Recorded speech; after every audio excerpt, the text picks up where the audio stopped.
할렐루야. 성경은 하나님의 약속 또 하나님의 언약으로 가득 차 있다, 이렇게 말씀을 드린 바가 있어요. 그런데 우리가 그 언약을 살펴보면서 감탄하고 놀라는 것은 뭐냐면 그 진정성 때문에 그렇습니다. 지금까지도 하나님의 언약대로 다 이루어져 왔고, 또 현재에도 하나님의 언약대로 다 이루어지고 있고, 또 그걸 생각해 보면 앞날에도 하나님의 언약대로 반드시 이루어질 것이다. 우리는 그렇게 믿고 있어요. 어떤 사람이 만약에 수십 년 앞의 일을 또는 수백 년 앞의 일을 예언한다. 그런데 그 예언한 그대로 수십 년 내에 또는 수백 년 내에 그와 같은 일이 이루어진다, 이러면요, 그 사람은 자기가 하는 얘기가 아니에요. 그 사람의 예언은 신적인 기원을 갖고 있는 거예요. 그 사람의 예언은 신적인 능력을 나타내고 있는 거예요. 만약에 어떤 사람이 그 약속이 너무너무나 중요해서 내가 그 약속을 지키는데 내 목숨을 건다. 그리고 한두 사람이 목숨을 거는 게 아니라 많은 사람들이 그 약속에 목숨을 걸고 있다라고 하면 그 약속은 평범한 게 아니라는 거예요. 그 약속 안에는 뭔가가 있다는 거죠. 뭔가가 있다. 여러분, 기독교 2000년 역사에서 순교자들의 숫자가 얼마나 될까? 예측이 안 돼요. 그리고 판단할 수가 없어요. 우리나라에서 그 기독교 100년의 역사상 순교자가 얼마나 될까? 2600명 정도. 그것도 명확하지가 않아요. 근데 만약에 카톨릭까지 포함을 한다, 그러면 숫자가 얼마나 될까? 굉장히 많겠죠. 그런데 일본, 또 중국, 또는 아메리카, 아프리카, 유럽, 할 것 없이 기독교 2000년 동안에 굉장히 많은 순교자들이 있었다는 거예요. 이들은 다 언약의 약속의 말씀을 붙들고 순교의 길을 갔다는 거예요. 그거 한 가지만 우리가 생각을 해봐도 미래의 언약은 반드시 이루어진다. 할렐루야. 얼마나 많은 사람들이 그 언약의 약속대로 이루어질 것을 믿고 순교의 길을 갔습니까? 그건 틀림없다는 거죠. 그건 틀림없다. 우리가 구약시대의 모든 그리스도에 대한 예언, 이것이 신약시대에 와가지고 예수님을 통해서 다 이루어졌잖아요. 틀림없이. 그렇다면 신약시대의 모든 종말에 대한 예언도 마찬가지라는 거예요. 그것도 반드시 이루어진다. 어떤 사람이 가장 지혜로운 사람이냐? 그런 언약의 맥을 잘 붙드는 사람이에요.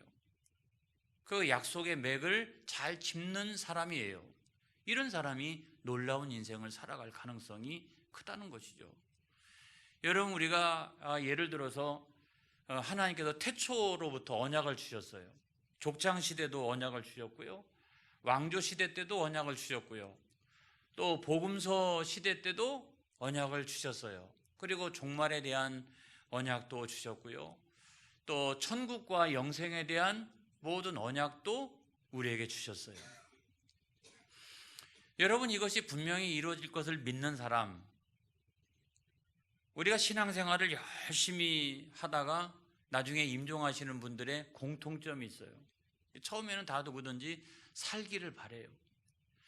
그런데 어느 순간에 이게 하나님의 뜻이 아니구나, 내가 죽는 것이 하나님의 뜻이구나 라고 생각하면 어느 순간 되면 모든 것을 다 내려놓습니다.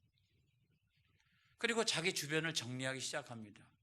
그때부터는 평생 동안 사모해왔던 그 천국을 사모합니다. 여러분, 할렐루야.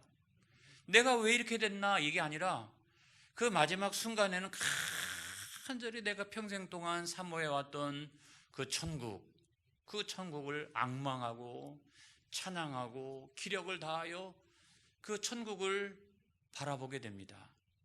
저는 그와 같은 분들을 수도 없이 많이 봤어요. 여러분, 왜 그럴까요? 왜 그럴까요? 절대로 이 나그네 인생, 이것이 전부가 아니다. 나그네 인생에 내가 목숨을 걸 수 없다 라고 하는 사실을 알고 있었기 때문에 그렇습니다. 내가 이 땅을 기어다니는 벌레처럼 살아가지 아니하고 그 영적인 세계, 그 영원한 천국을 바라보며 지금까지 신앙생활을 해왔으니 내가 그 천국을 침노하는 자로 살 거야, 이런 마음을 가지고 살아가게 되는 거죠. 근데 그와 같은 마음이 어디로부터 나오느냐? 이건 하나님의 언약을 내가 꽉 붙들고 있기 때문에 그래요. 그 하나님의 약속의 맥을 내가 잘 붙들고 있기 때문에 그와 같은 모습을 보여주는 거예요, 여러분. 근데 그런 맥을 잘 붙들고 있지 못하면 여러분, 그런 모습을 보여줄 수가 없어요. 근데 내가 죽음 이후에도 하나님의 언약은 반드시 이루어진다, 구원과 영생과 천국은 반드시 이루어진다, 그 사실을 믿는 사람은 그 죽음 앞에서도 굉장히 담대함을 보여주고 있는 경우를 우리가 많이 보게 되죠. 여러분, 언약의 맥을 붙드는 거, 약속의 맥을 붙드는 거는 우리 신앙생활하는 우리 모두에게 너무너무나도 중요하다, 이런 말씀을 먼저 드리는 거예요. 여러분, 우리가 지난 시간까지 뭘 배웠습니까? 은혜 언약이 시대별로 어떻게 나타났느냐, 이거였죠. 그 지난 시간까지 우리가 공부한 것은 뭐냐면 이 창세기로부터 시작해가지고 시내산까지, 아담으로부터 시작해가지고 비느하스까지, 여자 후손의 언약으로부터 시작해서 제사장의 언약까지, 여기까지 지난 시간 공부했어요. 그런데 오늘은 9번째부터 계속해서 공부해 나가도록 하겠습니다. 자, 9번째 언약은 뭐냐? 9번째 언약은 모압 평지의 언약이다 그러는 거예요. 모압 평지의 언약. 할렐루야. 모압 평지의 언약. 신명기 29장 1절에 있는 말씀을 보겠습니다. 신명기 29장 1절에 있는 말씀, 다 같이 시작. 호렙에서 이스라엘 자손과 세우신 언약 외에 여호와께서 모세에게 명령하여 모압 땅에서 그들과 세우신 언약의 말씀은 이러하니라. 잠깐만요. 저기 보면 호렙에서 이스라엘 자손과 세우신 언약이 있었잖아요. 그거는 시내산 율법 언약이었습니다. 그리고 모압 평지에 와서 이제 가나안 땅을 이제 들어가면 되는 건데, 그 가나안 땅 건너편까지 도착을 해서 하나님께서 주신 언약이 있다는 거죠. 그걸 우리가 모압 평지의 언약이라고 말한다. 근데 저 언약은 어떤 내용을 가지고 있느냐? 시내산 언약하고 거의 대동소이합니다. 그래서 하나님 말씀에 잘 순종하면 복을 받고, 하나님 말씀에 불순종하면 저주를 받게 된다. 이거를 다시 한번 하나님께서 일깨워 주시고 있어요. 신명기 29장 그 나머지 부분을 여러분들이 다 읽어보면 뭐 그런 내용으로 되어져 있습니다. 그런 내용으로 우리가 여기서 깨닫게 되어지는 것 가운데 하나가 뭐냐면, 하나님 앞에 우리가 바른 자세 또는 하나님과의 인격적인 관계, 이런 것들이 얼마만큼 중요한가, 이런 것들을 다시 한번 깨닫게 돼요. 제가 오늘 그 새벽에도 새벽 기도에 인도하면서 우리가 기도할 때 중요한 부분 가운데 하나가 뭐냐면 하나님과의 인격적인 관계라고 그랬어요. 하나님과의 인격적인 관계가 엉망인 사람이 기도의 내용이 아무리 훌륭해도 소용없어요.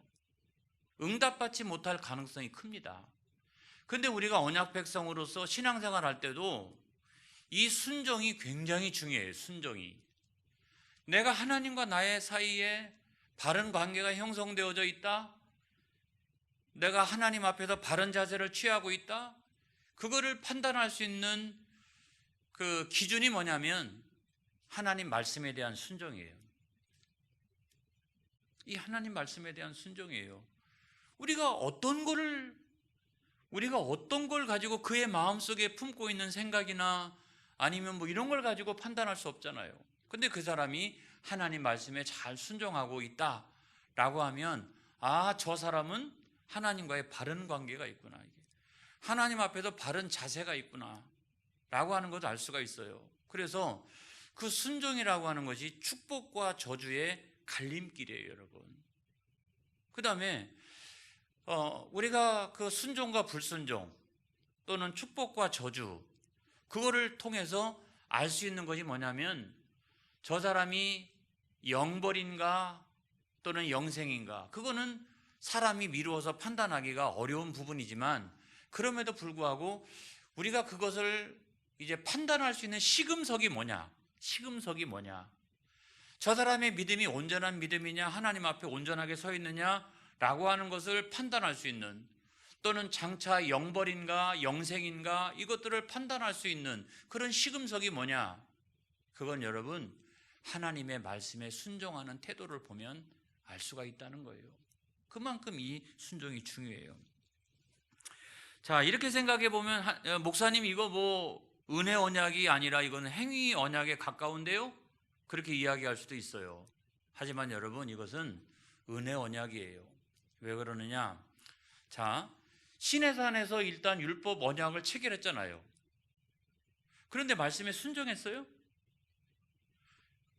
모압 광야에 왔을 때까지, 나중에 모압 광야에서 그들이 보여줬던 행동은 어떤 겁니까? 모압 여인들과 간음하는 일이었잖아요. 그건 단순히 육체적인 간음만이 아니라 그 모압의 우상을 섬기는 일이었어요. 두 주인을 섬겼잖아요. 뭐가 순종했습니까, 여러분? 그럼에도 불구하고 하나님은 그 약속하신 언약을 지키기 위하여 이 불순종한 자기 백성들로 하여금 가나안 땅에 들어가도록 인도하십니다. 그리고 가나안 땅을 다 점령하도록 인도하십니다. 그래, 벌은 벌대로 받되, 그래서 24,000명이 죽잖아요. 벌은 벌대로 받되 자기 백성이 나중에 가나안 땅에 들어가도록 하나님은 인도하세요. 하나님의 은혜가 아니고서는 불가능한 일이잖아요. 그 다음에 우리가 10번째로 보면 다윗 언약이 있습니다. 여러분, 다윗 언약도 한번 살펴보겠어요. 사무엘하 7장 16절. 자, 사무엘하 7장 16절. 다 같이 시작. 내 집과 내 나라가 내 앞에서 영원히 보존되고 내 왕위가 영원히 견고하리라 하셨다 하라 그랬어요. 여러분, 이것은 하나님께서 다윗과 맺은 언약이잖아요. 다윗과 맺은 언약인데 그 언약의 내용은 뭐냐? 너와 내 집의 왕위가 영원하리라, 이거예요. 영원하리라. 근데 여러분, 이 약속이 잘 지켜졌습니까? 이게 쭉 이렇게 열왕기를 우리가 쭉 살펴보게 되면 유다 왕 가운데 맨 마지막 왕이 22대 시드기야입니다. 이 시드기야 왕 때 단절되잖아요. 단절돼. 분명히 하나님 약속하실 때는 내 왕위가, 내 후손들의 왕위가 영원하리라 이렇게 말씀하셨는데 그때 단절이 왔잖아요. 단절이 왔어요. 누구 잘못이에요? 하나님이 약속을 안 지킨 건가요? 인간들이, 약속의 당사자인 인간들이 그 언약을 안 지켰잖아요. 그래가지고 바벨론 포로기가 온 거잖아요. 그럼에도 불구하고 우리가 왜 이 언약을 은혜 언약이라고 말하느냐? 여러분, 나중에 보면 그 다윗의 후손 가운데 만왕의 왕이신 예수님께서 태어나십니다. 그리고 우리는 그분의 다스리는 백성이 되고, 할렐루야. 이거 생각해 보면 하나님의 은혜의 언약은 진정성을 가지고 있다. 반드시 이렇게 성취가 되어지는 그런 특징을 가지고 있다 하는 것을 우리가 알게 됩니다. 그 다음에 우리가 이제 신약으로 넘어가도록 하겠습니다. 신약. 자, 구약 성경을 통해서 하나님께서는 구약 시대에 많은 언약을 주셨어요. 그렇죠. 아까 우리가 살펴봤던 그 굉장히 많은 언약, 이거를 우리에게 주셨는데, 10가지 언약을 주셨는데, 그 언약을 주시고서 왜 새로운 언약을 주셨느냐? 여러분, 구약시대 언약을 우리가 뭐라고 얘기하냐면 옛 언약이라고 말합니다. 그래서 구약이다 이렇게 말하는 거죠. 구약이다. 신약시대에 주시는 새로운 언약을 뭐라고 말합니까? 새 언약이라고 말합니다. 그래서 우리가 그거를 신약이라고 말한다는 거예요. 구약이면 되지 왜 신약을 우리에게 주셨을까? 구약이 뭔가 잘못됐나? 천만의 말씀이에요. 구약에 어떤 오류가 있나? 천만의 말씀이에요. 그런데 구약만 가지고는 충족하지 못하는 부분이 있다는 거예요. 여러분, 오늘 이 저녁에 이거를 잘 이해를 해야 돼요. 자, 하나님이 우리들에게 신약을 주신 이유는 뭐냐면 구약만 가지고는 언약의 가장 중요한 목적은 뭡니까? 인간을 구원하는 거잖아요. 인간을 구원하는 거잖아요. 근데 인간을 구원하기 위하여 하나님 주신 언약, 구약 안에 있는 모든 언약 가지고는 이게 충족하지 않는 부분이 있다는 거예요. 충족하지 않는 부분. 그러니까 뭔가 충족이 안 되니까 신약을 통해 가지고 하나님의 언약을 충족시킨 거죠. 인간을 구원하기 위한. 그래서 이 둘이 합하여서 하나의 성경을 이루게 되는 거예요. 이루게 되는 거예요. 그래서 구약을 우리가 뭐 좀 소홀히 여기거나 그러면 안 되는 거예요. 구약은 예표와 같고 구약은 신약의 어떤 그 그림자와 같다. 그림자와 같다. 근데 신약 시대의 신약의 언약으로 가면 갈수록 하나님의 그 은혜의 언약은 더욱더 분명해지는 거죠. 분명해지는 거예요. 예를 들어 볼까요? 왜 충족되지 않았을까? 예를 들어 보면 구약 시대에 뭐 번제, 속죄제, 무슨 뭐 요제, 뭐 이런 여러 가지 제사가 있었습니다. 그런데 그런 제사로 인간의 죄의 문제가 해결됐느냐? 인간이 구원받았느냐? 그 제사를 드리고 나면 또 죄짓고 또 죄짓고, 심지어는 속죄제를 뭐 거나하게 그렇게 하나님 앞에 드리고 난 다음에도 그가 죄의 문제를 해결했느냐? 죄의 문제가 해결이 안 됐어요. 근데 그 죄의 문제가 어디에 와서 해결되느냐? 신약 시대에 와서 예수님께서 우리 죄를 대신하여 십자가의 죽으심으로 말미암아 우리가 그 예수 그리스도를 믿음으로써 우리는 죄 사함을 받게 되었습니다. 죄의 문제가 해결되었습니다.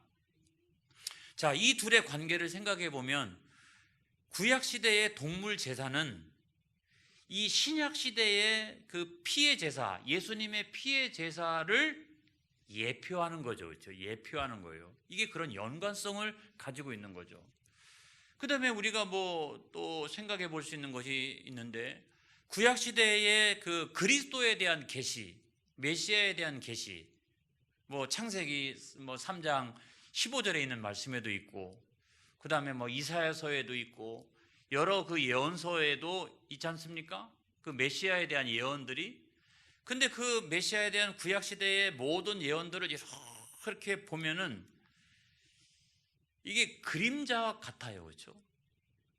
그 메시아가 어떤 모습으로 이 세상 가운데 와서 고난받는 종으로 우리의 죄를 대신하여 고난을 받을까? 뭐 이런 내용들은 쭉 있을지라도 이거를 하나씩 다 이렇게 연결시켜 봐야 우리가 메시아가 어떤 모습으로 우리 가운데 올 것인가가 대체적으로 그림자처럼 보여요.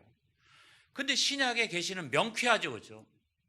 예수님께서 그 구약 시대의 메시아에 대한 모든 예언을 한꺼번에 시청각적으로 완전히 이루시고 세상에 내려오셔서 그 계시가 무엇인가를 명확하게 보여주세요.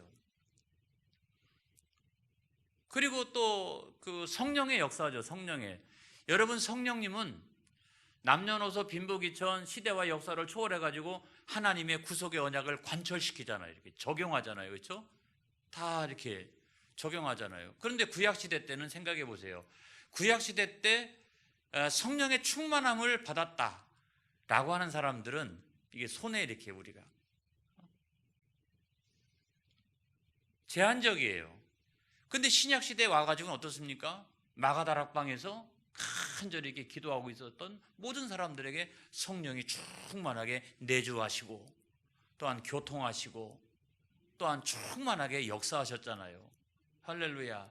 이렇기 때문에 신약시대에 와서 비로소 성령의 적용, 이것이 전 세계 만방의 모든 사람에게 남녀노소 빈부귀천 할 것 없이 시대와 역사를 초월해서 성령의 그와 같은 역사가 강하게 나타났다는 것이죠. 그리고 또 한 가지 생각해 보면 구약시대는 구원을 받든지 못 받든지 다 선민 안에서만, 거의 선민 중에서도 순종하는 사람은 복을 받고 순종하지 못하는 사람은 저주를 받는데, 그것이 다 이 유대인, 그죠? 유대인 선민 안에서 이루어지는 일들이잖아요.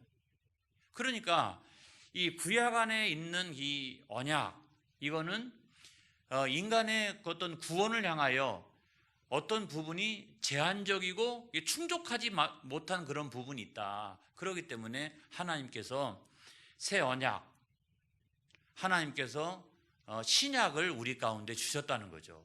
그래서 이 두 가지가 함께 필요 충분 조건, 인간을 구원할 수 있는 구원의 지혜로서의 필요 충분 조건을 형성하고 이 신약과 구약이 함께 한 권의 성경을 이루게 된 것이다, 이런 말이에요. 여러분, 이거 제대로 여러분 이해하셨으면 좋겠어요. 요 신약과 구약의 관계는 제가 한 번도 설교해 본 적이 없는 부분이에요. 여러분들이 잘 이렇게 이해를 하셨으면 좋겠다. 오류나 잘못이 아니라 충족하기 위한, 인간을 구원하기 위한 충족한 언약이 바로 신약과 구약이다라고 하는 것을 말씀드리는 거예요. 자, 그 다음에 이제 11번째 그 신약에는 어떤 은혜 언약이 있느냐? 11번째 보면은 새 언약이 있어요. 새 언약. 마태복음 26장 27절로 29절의 말씀을 보겠습니다. 자, 마태복음 26장 27절로 29절 읽어보겠습니다. 시작. 또 잔을 가지사 감사하기도 하시고 그들에게 주시며 이르시되 너희가 다 이것을 마시라. 이것은 죄사함을 얻게 하려고 많은 사람을 위하여 흘리는 바 나의 피 곧 언약의 피니라. 이렇게 말씀하고 있어요. 그래서 오직 우리가 죄사함 받을 수 있는 길, 우리가 오직 그 구원을 받을 수 있는 유일한 피는 예수님의 피라는 거예요. 예수님의 피. 그 예수님의 피가 우리들에게 보증이 되어지고 우리들에게 중보가 되어진다. 그러니까 유일한 보증이 되어진다라고 하는 말은 담보잖아요, 담보. 그러니까 유일한 담보가 되어진다라고 하는 말씀이에요. 자, 성경 말씀을 좀 더 보겠습니다. 히브리서 7장 22절. 히브리서 7장 22절을 보겠습니다. 시작. 이와 같이 예수는 더 좋은 언약의 뭐다? 보증이 되셨느니라. 그게 그 유일한 담보라고 하는 거예요. 유일한 담보. 그 다음에 마태복음 26장 28절 시작. 이것은 죄사함을 얻게 하려고 많은 사람을 위하여 흘리는 바 나의 피 곧 언약의 피니라. 그래서 예수님의 그 피가 중보가 되어서 우리가 죄사함을 받게 된다는 거예요. 할렐루야. 이걸 믿으시기를 바랍니다. 그래서 이 새 언약이 왜 은혜 언약이냐? 이거는 뭐냐면 구원의 대상의 보편성 때문에 그래요. 그 이스라엘 백성들만이 아니라 우리도 구원받게 되었으니 할렐루야. 또 하나는 뭡니까? 내 공로와 내 행위와 내 능력이 아니라 예수님의 공로와 그 능력으로 인하여 내가 믿는 자들마다 구원을 받게 되었으니 그 얼마나 감사한 일인가. 그리고 또 다른 하나가 있는데 그건 뭐냐면 이거예요. 지금까지는 동물 제사를 드렸는데 앞으로는 예수님의 피 제사가 영단번의 언약의 피가 되는 거예요. 그래서 우리는 그 예수님을 믿음으로 말미암아 우리가 죄사함 받고 구원에 이르게 되는 거예요. 그래서 지금까지 수도 없이 양을 잡고 소를 잡고 뭘 잡고 했던 이런 것들을 안 해도 우리는 영단번에 예수 그리스도 십자가 위에 그 영단번의 그 피, 그 공로, 그 능력을 통해서 우리가 구원에 이르게 되었으니 얼마나 우리가 감사한 일인가. 할렐루야. 자, 그 다음에 또 12번째가 뭐냐면 보혜사 언약입니다. 로마서 8장 11절. 로마서 8장 11절 보혜사 언약이에요. 다 같이 시작. 예수를 죽은 자 가운데서 살리신 이의 영이 너희 안에 거하시면 그리스도 예수를 죽은 자 가운데서 살리신 이가 너희 안에 거하시는 그의 영으로 말미암아 너희 죽을 몸도 살리시리라. 할렐루야. 여러분, 예수 믿는 사람, 하나님께 택하신 사람, 구원받은 사람한테는 하나님께서 성령을 부어주십니다. 할렐루야. 성령이 우리 가운데 내주하시는 거예요. 그런데 이것이 얼마만큼 중요한 일인가? 여러분, 진리의 말씀을 들을 때도 그걸 깨닫게 하여 주시는 분은 성령 하나님이에요. 또 세상을 이길 수 있는 능력을 우리에게 주시는 분도 성령 하나님이에요. 그리고 마지막 순간에 아까 성경 말씀처럼 우리가 부활하고 영생을 얻게 되는 것도 성령 하나님께서 우리에게 은혜를 베풀어 주시는 거예요. 할렐루야. 이렇기 때문에 성령 하나님은 우리의 구원에 있어서 구원의 시작과 구원의 마지막까지 우리를 쫙 하고 우리를 인도해 주시는 분이에요. 그러니까 내 힘과 내 능력으로 내가 구원이 완성되는 게 아니라 하나님이 성령 안에서 우리에게 부어주시는 그 은혜로 말미암아 우리가 마침내 세상을 이기고 영화의 단계에 이르게 되는 것이라는 거예요. 그러니까 하나님의 은혜죠. 자, 마지막입니다. 마지막 13번째로 보게 되면 재림언약이 있어요. 재림언약. 마태복음 16장 27절